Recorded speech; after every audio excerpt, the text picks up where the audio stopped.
What's up, creepers and geekers? The Atari Creep. How is everyone doing today, guys? Yeah, look, I got OBS working again. So, yay us! No, between Kaliko Joe, his counsel, and me just dabbling with the thing, we found kind of a workaround. So hopefully from now on, I'll be able to use this not as high quality as my cell phone, but easier method to get like gameplay and stuff like this out to show you things and everything will be groovy.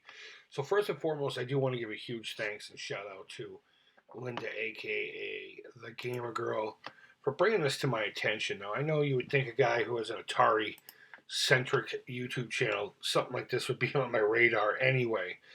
But it just doesn't work like that over here. I'm not a breaking news kind of guy. Maybe I should be with Atari stuff, but I don't know.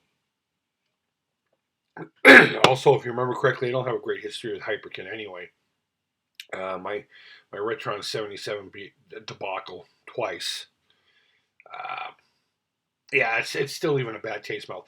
I actually didn't even think I was still following these guys, and apparently I am on Instagram following them, but I don't go in there too often, so I wouldn't have seen this anyway. So Linda, thank you so much. I really do appreciate it. Because this did pique my interest. It piqued my interest enough to not only talk to you about it, but maybe pick one up for myself. So what we have here is the world's first 2-in-1 gamepad for the Atari 2600. Retron 77. I don't know if I'm going to call it that, go that far. But Hyperkin has come out with this thing they're calling the Ranger. It's a gamepad for the Atari 2600. And what's unique about this one, obviously, as you can see here on the left of it, is it has a spinner or a paddle controller. And that's where you got my interest peaked. Because there's not too many alternatives for anybody who's into or wants to get into the Atari 2600. There's plenty of those flashback units out there. There's plenty of cartridges and original hardware out there.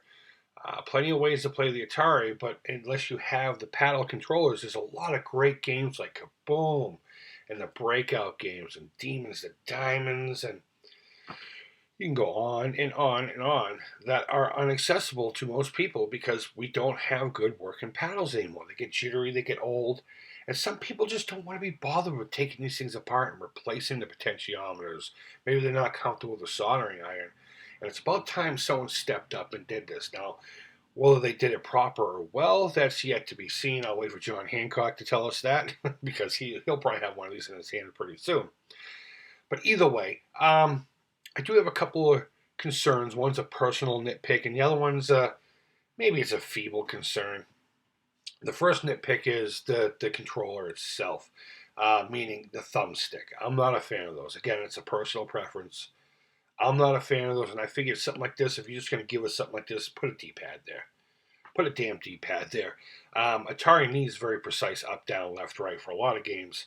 Pac-Man style maze games. Stuff like that, excuse me. And these thumbsticks are just not good for that. I mean, unless, of course, you're used to that. Old guys like me aren't used to that, I guarantee it. So I would have, if they were going to give us a gamepad like this, why not just put a D-pad there and not give us that dumb thumbstick?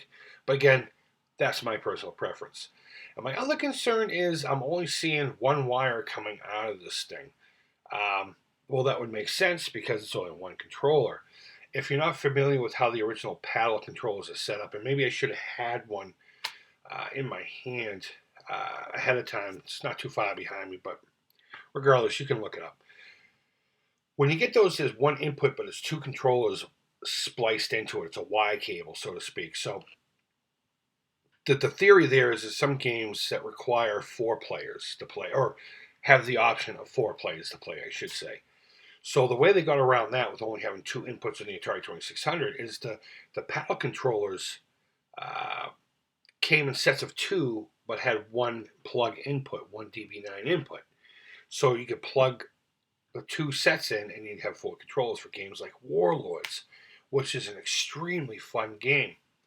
It's not a make or break kind of thing for the system. You have a great number of paddle games you can use with this thing, and that should not be a deal breaker, but it's a concern I wanted to bring up anyway. So with this, you're literally going to have 2 controllers, one and done, so to speak.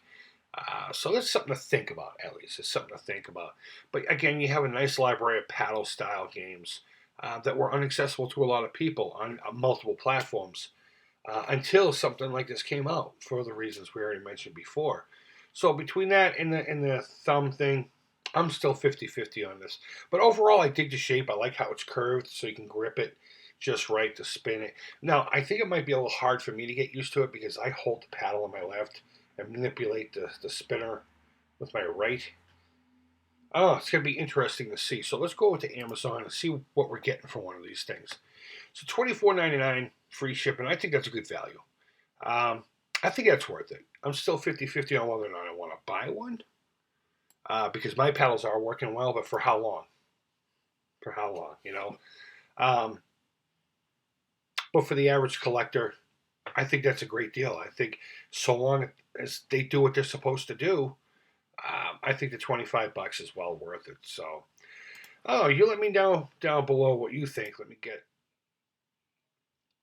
back in here so you can see the gem of the show right here. The fuck with the paddles, you know. But either way, yeah, let me know down below what you think. Again, Hyperkin to me, they make shit. It's all crap. All of it's crap. All their high-end stuff is still crap. Their low-end stuff is still crap. And yeah, and I'm basing that off of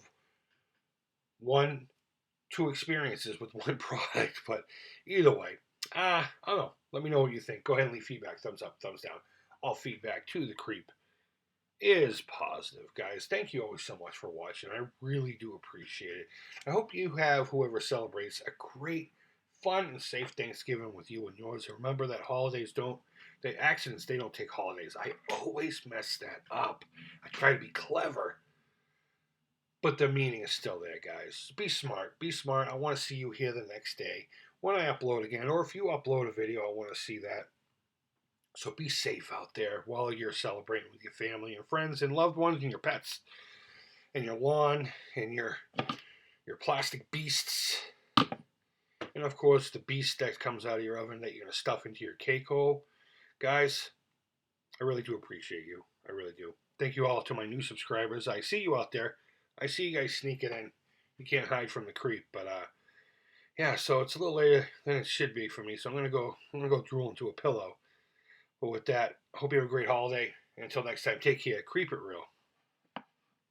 And bye-bye.